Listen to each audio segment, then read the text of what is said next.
growing up, I came across a certain Cherokee proverb that really changed how I viewed life. And it was really important to me, not only because I could relate to the proverb, but because my parents told me all of my life that I was actually part Cherokee. Until, of course, I took a DNA test, which told me that my parents were complete liars. But still, this proverb is significant because it gives insight to the battle with self-control that we all experience. There was an old Cherokee who was teaching his grandson about life. The old man said to the boy, "A fight is going on inside me. It's a terrible fight, and it's between two wolves. One is evil. He is anger, envy, sorrow, regret, greed, arrogance, self-pity, guilt, resentment, inferiority, lies, false pride, superiority, and ego." He continued, "The other is good. He is joy, peace, love, hope, serenity, humility, kindness, benevolence, empathy, generosity, truth, compassion, and faith." The same fight is going on inside you and inside every person too. So the grandson thought about it for a minute, and then he asked his grandfather, "Well, which wolf's going to win?" And the old Cherokee simply replied, "The one you feed." Well, tonight, we're finishing our series on the fruit of the Spirit by talking about the last fruit listed, self-control. And honestly, it's a fruit that I really struggle with. And with this, tonight, we're going to be focusing on what the Bible teaches about overcoming these different areas in our lives where we lack self-control, whether it's quitting something that we shouldn't be doing or starting something that we should be doing. Like the old Cherokee said, and really, like the Bible says, this problem, this lack of self-control is something that we all experience, some perhaps more than others.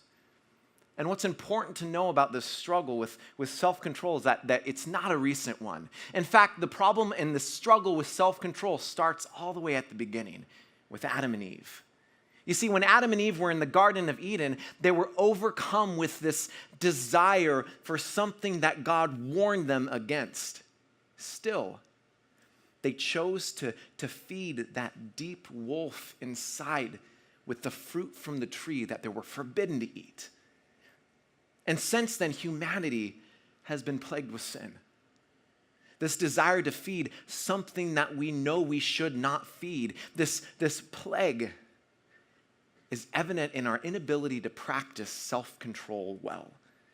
And the Bible actually includes story after story after story of this. Adam and Eve's son, Cain, could not control his jealousy, so he ended up murdering his brother, Abel. Years and years later, Abraham, the father of Israel, could not control his fear, so he's found time and time again lying in order to save himself. Moses couldn't control his anger and his rage, so he ended up committing murder. Laban couldn't control his greed and took from and mistreated everyone around him. And King Saul, the first king of Israel, a man who had so much promise and so much potential, couldn't control his insecurity, his need for approval over David. So he ended up losing his kingdom, and he committed suicide. And Joseph started his life so terribly, ended up living his life extremely well. And the only difference between Joseph and David, whose experience was the opposite, was that Joseph could control his sexual desires, and David could not. And this goes on. In the New Testament, we read that the disciples couldn't control their own pride, and they constantly compared themselves with each other, wanting to be the best. They even promised to be by Jesus' side regardless of what could happen, only to end up not being able to control their fear, and they fled from him. You see, the Bible is woven with people from whom over and over again experienced a lack of self-control. And the Bible's trying to communicate to us not that self-control isn't something that we just should be aware of, but it can make or break your life. Proverbs says, like a city whose walls are broken through is a person who lacks self-control. We try to live sober, or we try to live our lives in a sober way, or we perhaps try to use alcohol in a healthy way, but our unhealthy desire for an excess amount of alcohol can break our lives. We try to abstain from sexual immorality so that we can give our spouse, all of us, but our sexual desires can so quickly lead to pornography and adultery. And we can find out that our lives are just broken and shattered. I mean, with so many desires that are inside of us that we're trying to get a handle on, today we're going to look at the answer, or an answer, to how we can handle this problem of self-control. Because the Bible has a lot to say about it. Because it's something that we all struggle with, and something that we all need.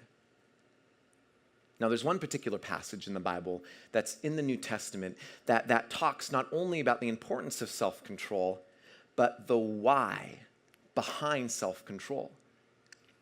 To the church of Corinth, the Apostle Paul wrote, "Do you not know that in a race all the runners run, but only one gets the prize? Run in such a way as to get the prize. Everyone who competes in the games goes into strict training.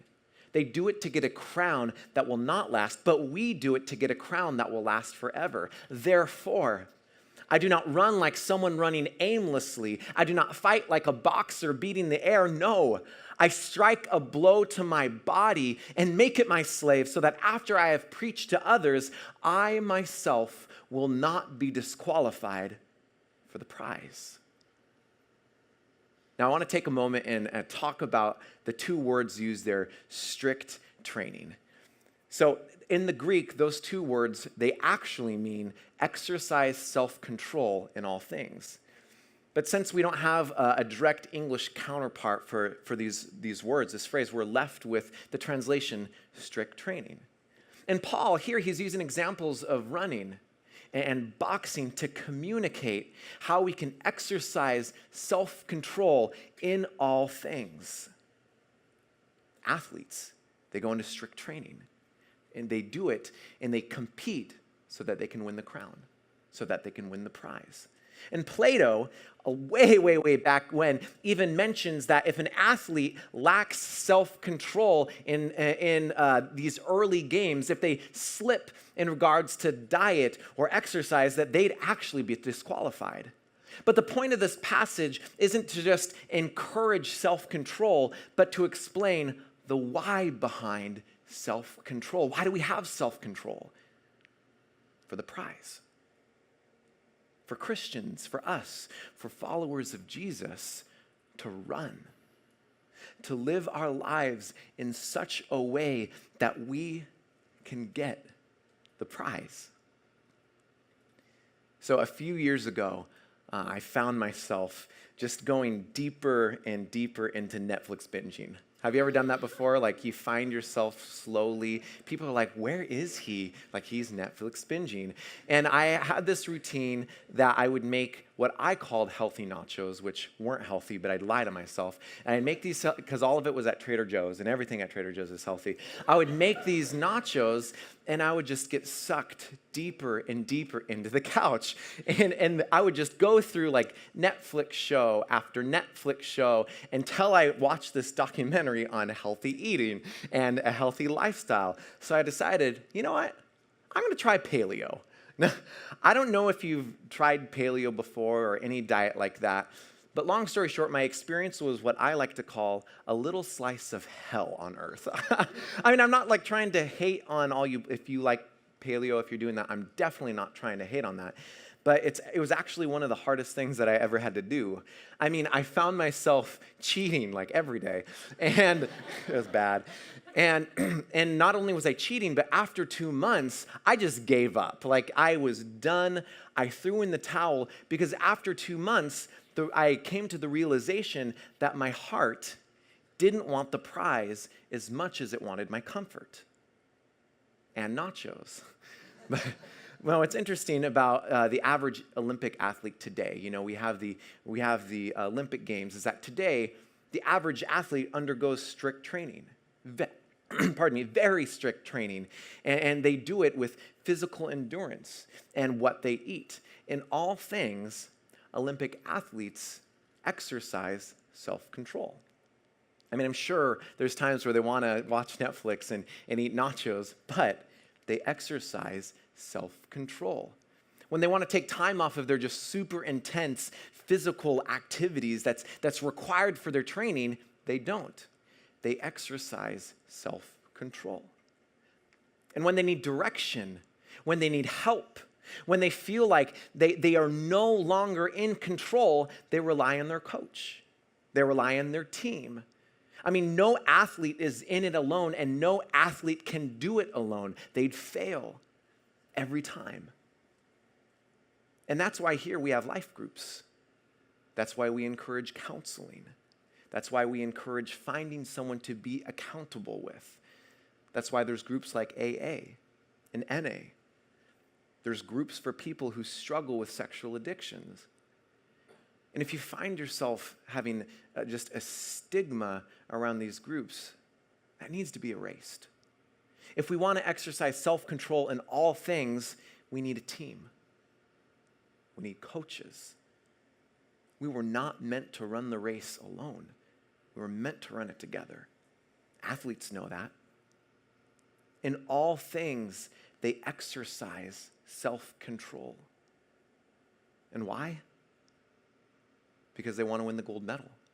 They want to win the crown. They want to win the prize. Nothing else matters to them. For them, self-control is less of a matter of will and more of a matter of the heart. It's about setting your heart on the prize and doing all that you can do to strive towards that prize. And although willpower, we hear just have enough willpower when it comes to self-control. Although willpower is extremely helpful with self-control, the point of the passage is when you set your heart on the prize, all other desires will fall into alignment. It makes us question what our hearts really want, because we will go after whatever prize we set our hearts on. In the Old Testament, there was a young man named Jacob who worked for this deceptive and just really kind of cruel boss named Laban for 7 years. And he did this so that he could marry Laban's daughter, Rachel, because Jacob was in love with Rachel. And even though the work was very hard, I mean, Jacob could have backed out at any time. He didn't. In fact, the text says that the work he did for 7 years only felt like a few days because of his love for Rachel. So why did Jacob endure so much hard work from such a cruel boss? Because spending a lifetime with the one that he loved, Rachel,